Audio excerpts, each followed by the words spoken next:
Hi, it's Nina. Hello and welcome again on Now We Know channel. And in today's video, I'm going to show you how to fix Instagram black screen. So let's get started.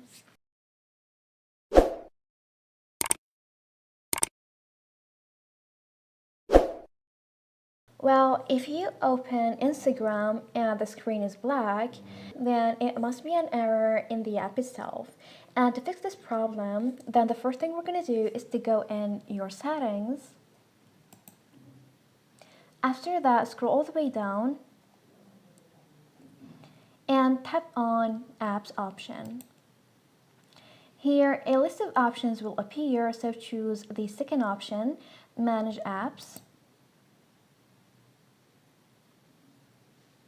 Now scroll all the way down till you get to Instagram. Now tap on Clear Data, then Clear Cache. Confirm. And this will delete any bugs. It's also gonna reset the app, and it's not gonna delete any of your logins or DMs. Thanks for watching. See ya.